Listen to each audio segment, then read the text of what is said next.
Referendum back in 2014, and Pamela Nash is a former Labour MP and the current Chief Executive of Scotland and Union. Good evening, both of you. Thanks for being with us tonight.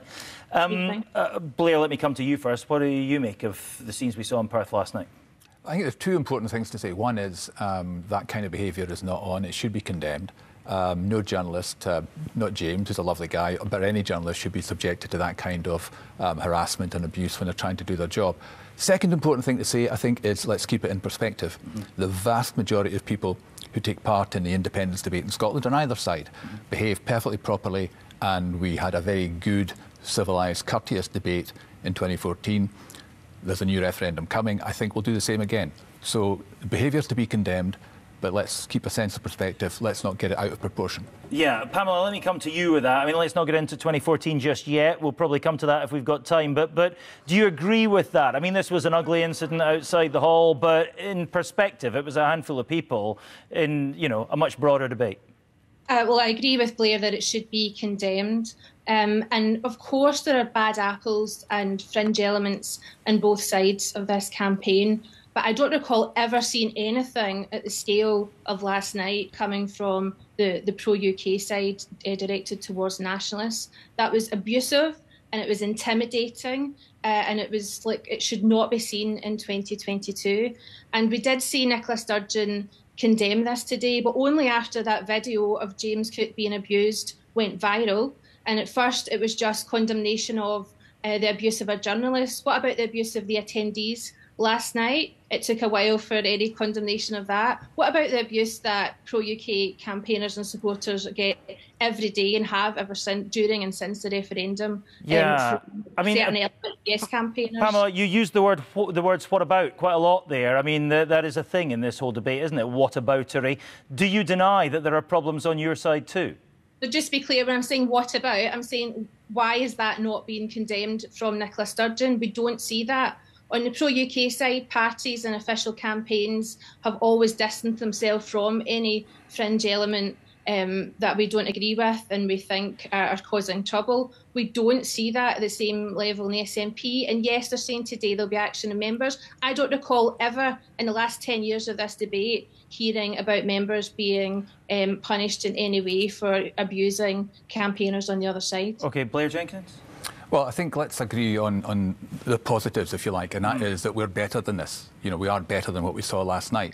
And we're quite fortunate in Scotland, I think, because we haven't seen, you know, if you think back to some of the scenes outside Westminster during the post-Brexit debate, if I think back, I think it was only last year, I think one of your BBC colleagues was practically physically assaulted, and I think in what was an anti-lockdown protest, I think it was an anti-lockdown protest. So we've been quite lucky in a sense that on the whole, the vast majority of time, vast majority of people, things have been conducted properly up here. I think it's very important. The timing of this is quite important. I mean, you know, what happened last night, let's use it positively. I think as we approach the coming referendum, I think both sides should be very, very clear on the fact that the debate should be conducted with civility, with courtesy, with respect. We can do that. We did it last time. The Electoral Commission said it was a model for all future UK referendums, and I think let's keep doing that. Sure, but that's all right. But there were groups, there were elements in that crowd last night who are not going to listen to Nicola Sturgeon or anybody else. Well, you're right, man, and that's something we have to bear in mind. Is whatever anybody says going into this debate, there'll be a small number of people on both sides who will behave badly. We just have to accept that. That's part of where we are nowadays in the way that debate is conducted. But you know, it is less than it's a tiny percentage of 1% of the population is behaving badly.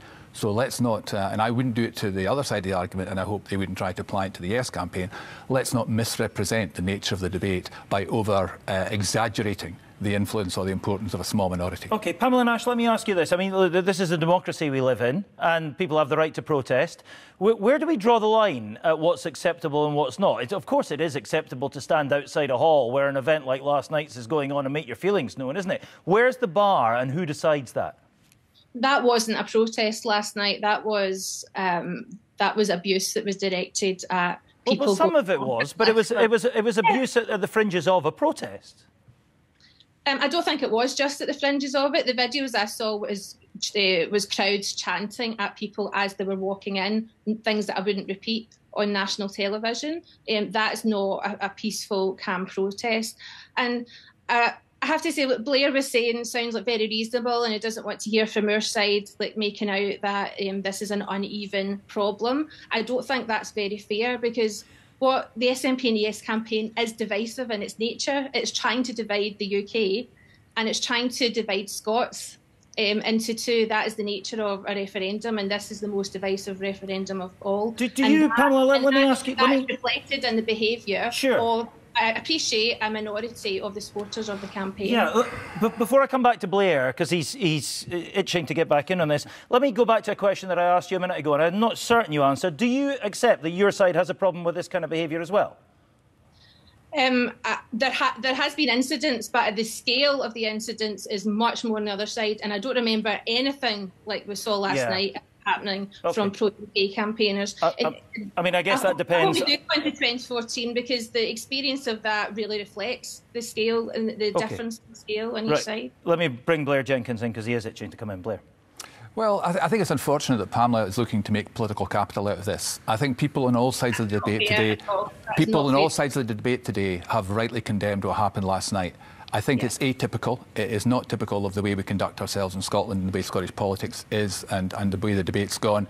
I don't think it represents what the future looks like. Very important we nip it in the bud. Let's agree that protest has its parameters, has its boundaries. There will come a point where a protest goes too far. It's for the police to say when a legitimate protest crosses a line and becomes something where they need to get involved. OK, let me ask you this one question. We're running very quickly out of time, so briefly, if you can, both of you, if there is a referendum next year, do you have any reason to hope that it will be conducted in a polite manner with proper decorum?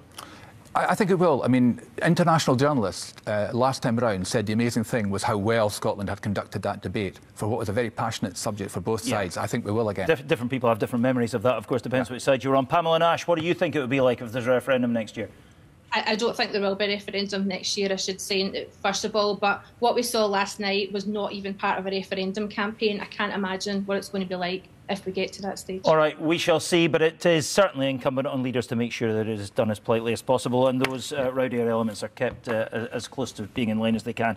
Blair Jenkins, Pamela Nash, thank you very much indeed, both of you, for being part of this debate this evening.